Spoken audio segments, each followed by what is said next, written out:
Today is the 6th January 2026. The world is now eyewitnessing what happened in Venezuela. What the United States done to that country, captured president and wife and brought them to New York for indictment. That's a very, very surprised entire world. United States did the same many decades ago. Noriega in Cuba or some other countries, that kind of thing actually happened. But many decades ago, the world has been enjoying very calm, peaceful period, except some areas like Israel and Gaza Strips and some other places. But basically, the world has been kind of a quiet situation, except Russia invaded Ukraine. But the world complained that Russia shouldn't invade Ukraine by military powers. Any change forcibly made by the power is opposed to international rules. Japan has been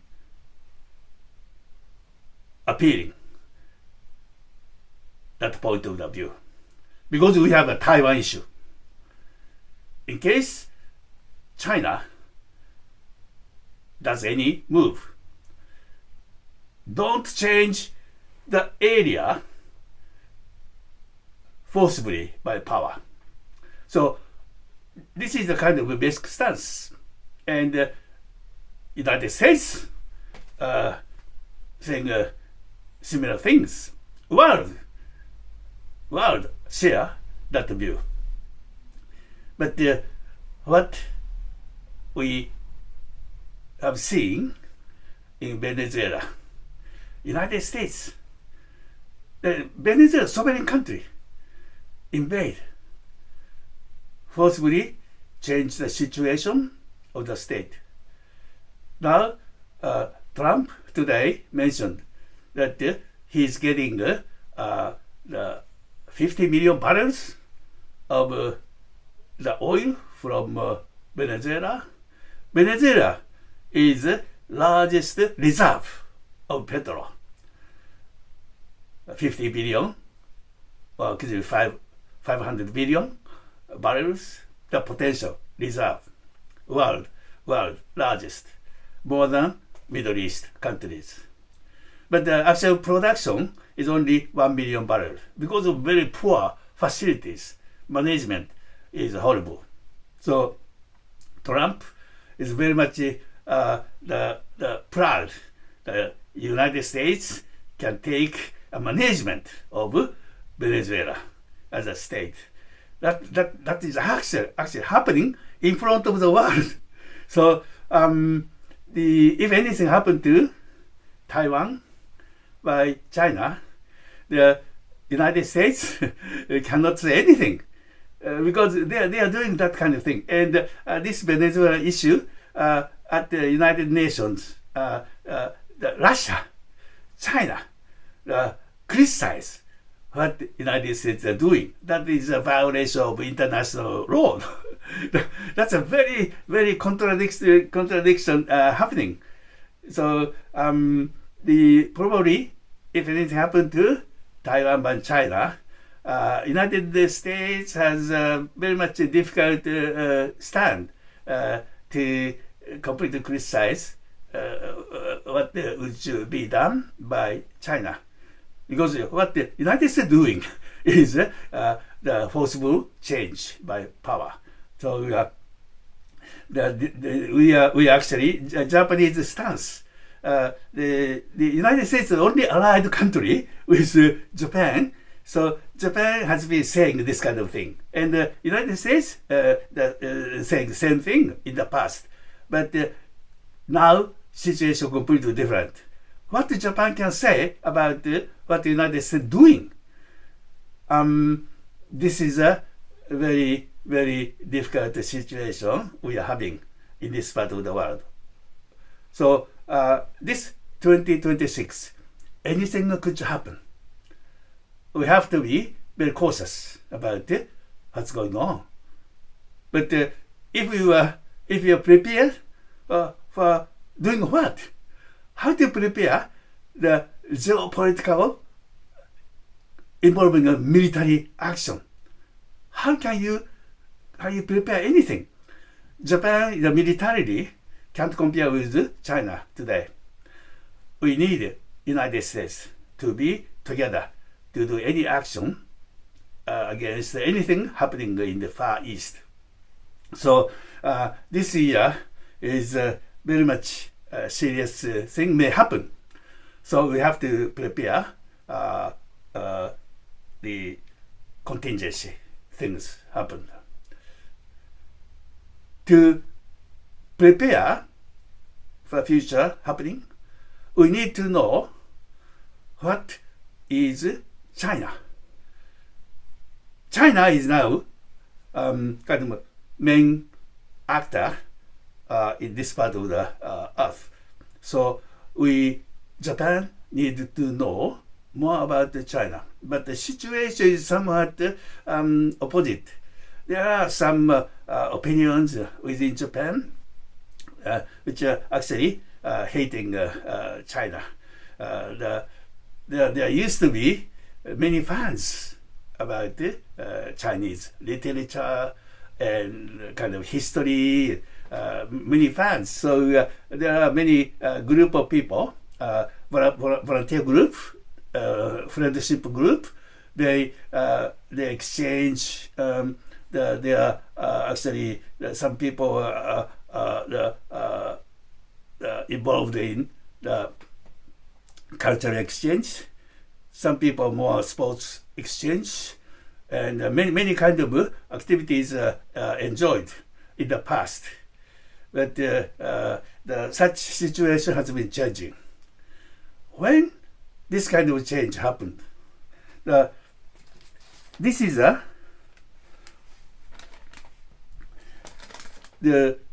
today we actually receive about 10 million the Chinese each year. But how many people actually cross the water to China has been less numbers. Japan become a big destination of Chinese tourism. But Japanese heading to China, once it reached 3.7 million. 3.7 million is a big number for a single country. It happened, it recorded 2010. 2010, such a large number visited China. But afterward, situation completely changed because of Fukushima and tsunami and earthquake, that kind of thing. It happened 2011. So for a couple of years afterward, no actually tourism, normal, almost things stopped. There are some, of course, people going and coming, but significant numbers no more achieved after that incident. So after a couple of years, the standstill period, 2013 spring, cherry blossom season, tourism come back to Japan from all over the world. People who love Japan wanted to visit Japan, but because of Fukushima kind of thing, have to wait their plan for a couple of years. The flood of millions of tens of millions of people start coming to Japan from 2013. So each year, as the Chinese the visitors increasing, and before COVID, 2019 finally reached 10 million, and the entire visitor to Japan reached 30 millions. That is the first time Japan received such a large number of people, more than 30 million, and Chinese alone 10 millions. So this is the kind of the climax of the relationship between China and Japan. Chinese and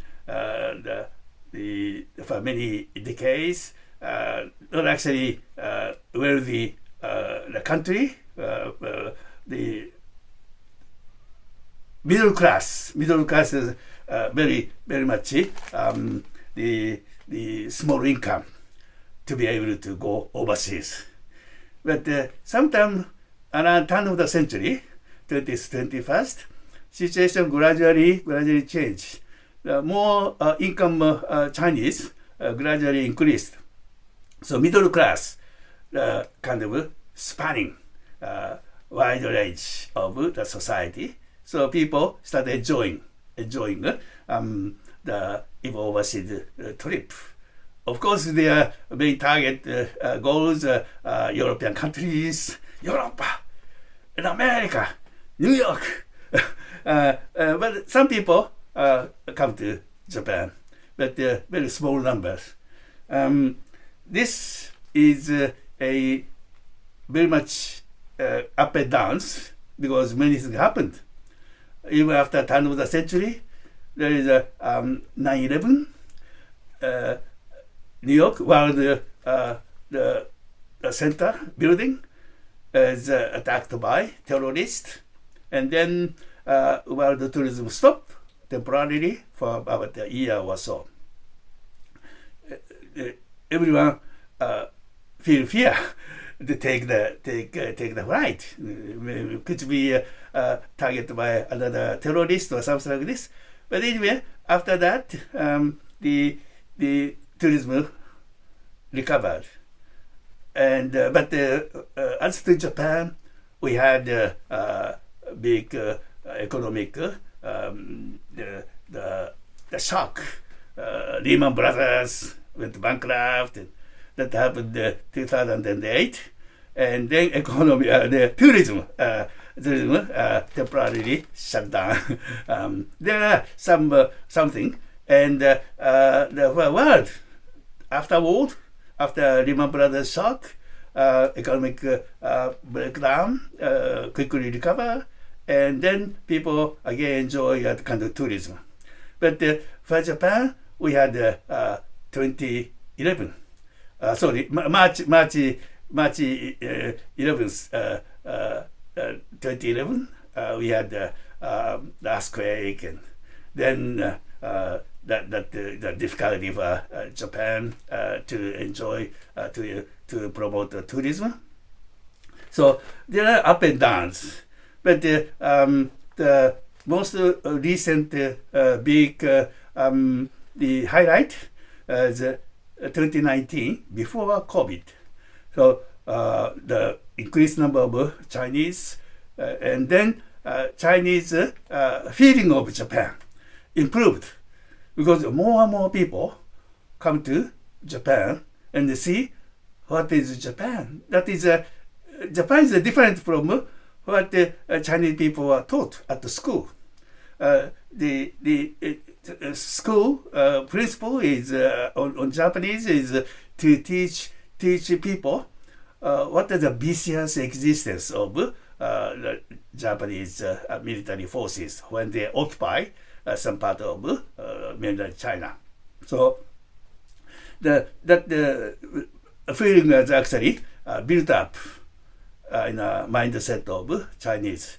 But millions of people, tens of millions of people, kind of a few years, they come to Japan and they witness Japan is something different from what they are taught. Kind of image of Japan and the reality of Japan, a big gap. People, increasing number of Chinese, still small number, 1.4 billion population, 10 million, 20 million, 30 million, that's a small number. But gradually, they understand that the neighboring country called Japan is a nice place to visit. So maybe some people come back. This is actually the good scenario. It continued after 2019, but COVID destroyed everything. So because of the Fukushima incident, the Japanese tourism slowed down, and once 3 near 4 million people, Japanese, visited China in 2010, but numbers significantly reduced. So probably 1 million, 2 billion, something very small numbers reached China each year. So the image of Japan for Chinese has improved significantly, but the reality of China learned by Japanese has been reduced. So this is a kind of the perception gap. More and more Chinese come to understand Japan, and less and less Japanese understand China. And this continued after 2010. Until 2010, going to China as one of the kind of excellent experience to actually experience what is China like. China is a source of the huge history, classic literature, and learning Mandarin in Japan is actually quite popular for certain people. So many people are willing to learn the Chinese matters or situations or current affairs. But less people go. That means people start losing kind of interest, and particularly they're doing the Democratic Party the control of the cabinet government for 3.5 years, sometime around early the 2010 around, and at that time there was some incident happened between two countries. There are some the fishing boat. They actually came into Japanese water, and they are chased by Japanese Coast Guard, and they actually crash on the water. So captain of the boat was arrested. But in this case, because this happened nearby Senkaku Island, kind of disputed territorial area, the China was flared up, and people joined the demonstrations against the Japanese arrest of captains, and so many actually anti-Japanese sentiment flared up at that time. And Japanese government released the captain after 10 days or so, 2 weeks after arrest. So that is a kind of very much the incident that affected the relationship between Japan and China. and there are many demonstrations, the destruction of Japanese the restaurant and supermarket. And this is very, very bad thing happened. So that's probably the cool down Japanese the people's the interest to go to China. If you go to China, anything which happen, your safety is not guaranteed. But this kind of feelings. So that's why after 2010, the 3.7 million is a big figure. Historically remained. Probably for a certain period of time from now on, that never reached that large numbers.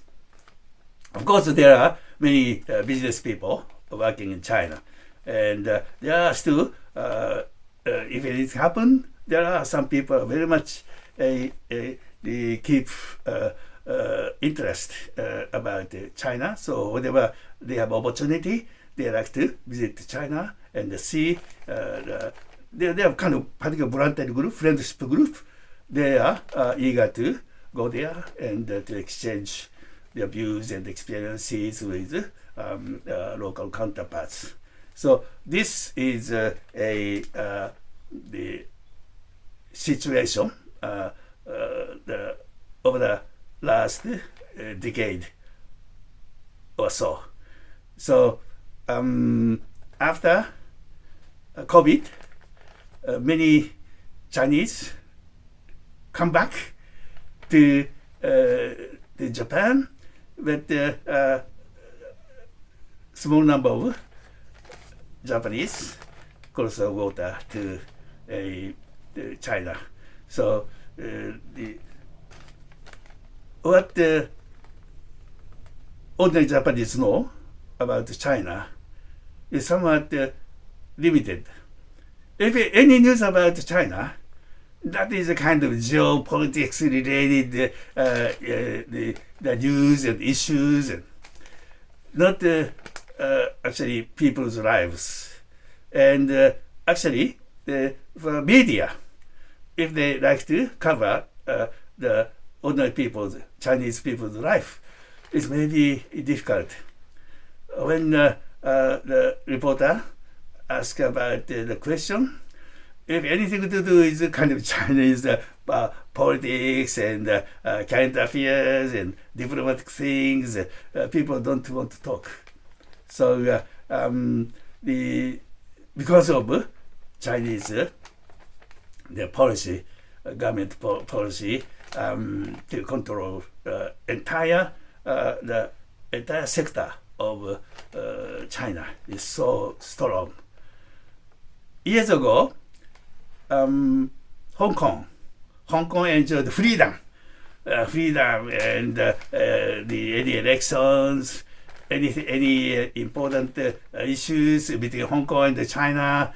Millions of people come out and demonstrate their wills, but China crushed that the dissident opinion against China.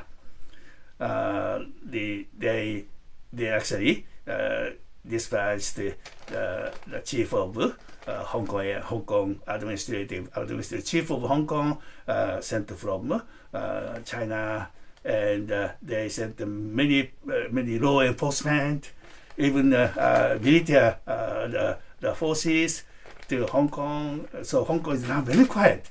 There used to be some books on Tiananmen Square incident, 1989. That's the huge incident with so much casualties.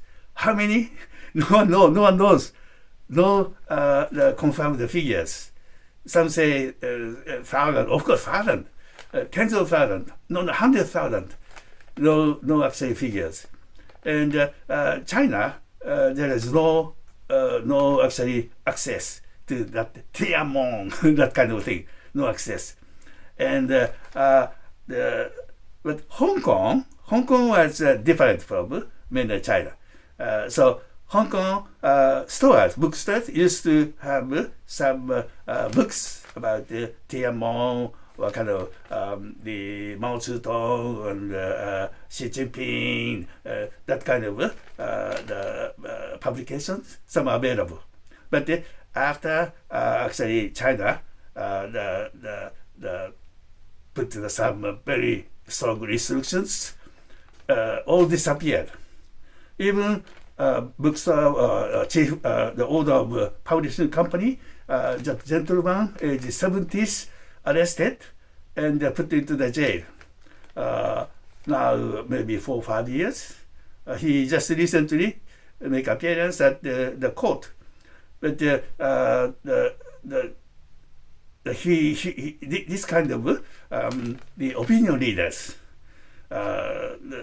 who are not actually the favor the Chinese communists will have certain punishment. So the Hong Kong is now very quiet.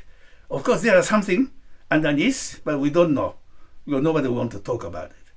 So the Hong Kong used to be a window of the liberty, freedom of opinion, something like this, but no longer. So China